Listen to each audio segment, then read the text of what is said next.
Hai, aku Syifa. Selamat datang di SMTV.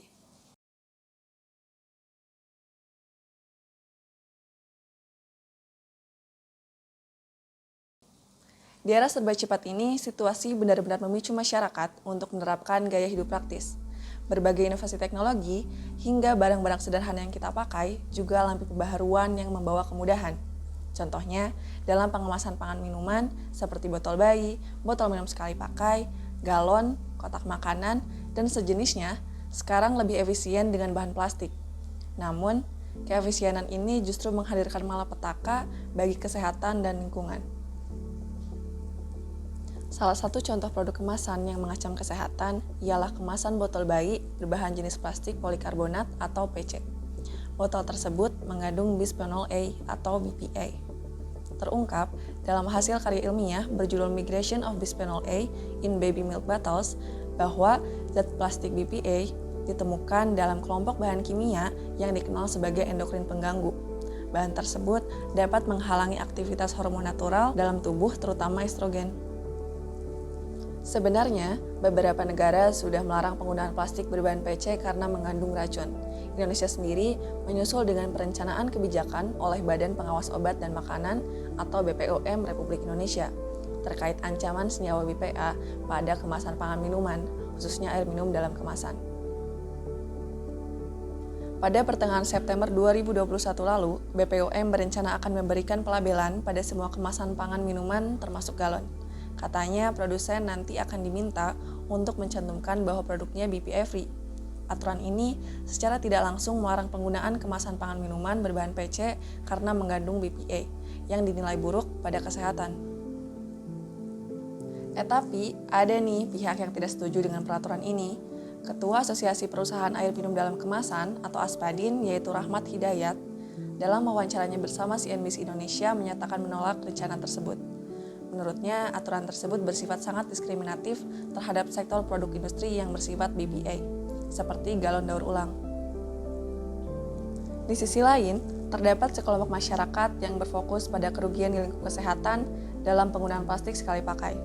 Baru-baru ini, ada 2 orang siswa sekolah menengah atas negeri 6 Bekasi, yakni Elhan dan Helvia, yang menolak penggunaan plastik sekali pakai atau plastik dengan jenis polyethylene terephthalate yang biasa disebut dengan PETE.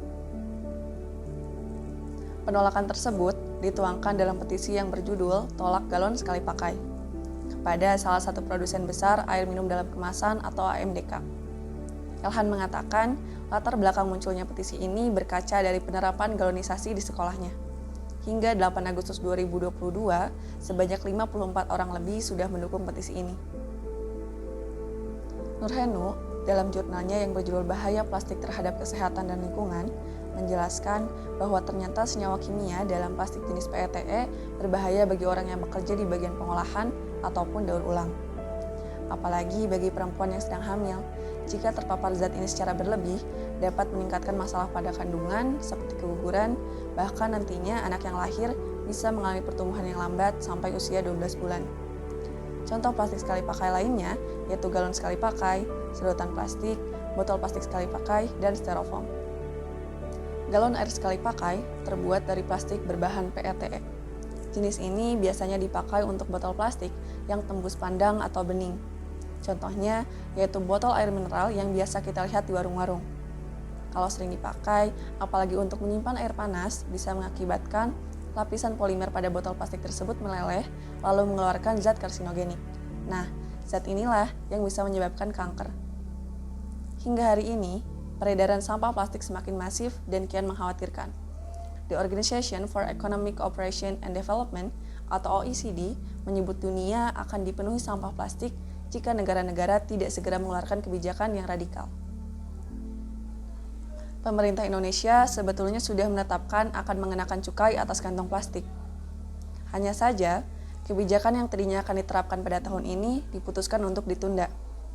Direktur Jenderal Bea dan Cukai, Kementerian Keuangan, Askolani dalam konferensi pers anggaran pendapatan dan belanja negara kita, menyatakan bahwa penundaan itu dilakukan karena kondisi ekonomi yang masih dipenuhi ketidakpastian dan mendorong pemulihan ekonomi nasional pasca pandemi COVID-19.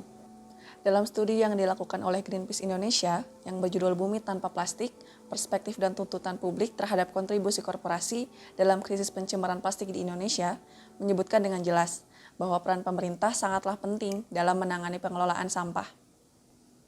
Sebanyak 55% responden menyatakan korporasi mempunyai peran yang strategis untuk mengurangi volume plastik dengan menghindari kemasan plastik sekali pakai. Lalu, 22% responden mengatakan pemerintah seharusnya berperan besar untuk menangani sampah plastik dengan membuat regulasi yang tegas untuk melarang perusahaan memanfaatkan kemasan plastik sekali pakai. Jadi, gimana nih? Gerakan kolektif saja ternyata tidak cukup. Negara perlu keberanian pemerintah dalam menghentikan permasalahan sampah melalui peraturan yang jelas. Terima kasih telah menyaksikan SMTV kali ini. Sampai jumpa di SMTV selanjutnya.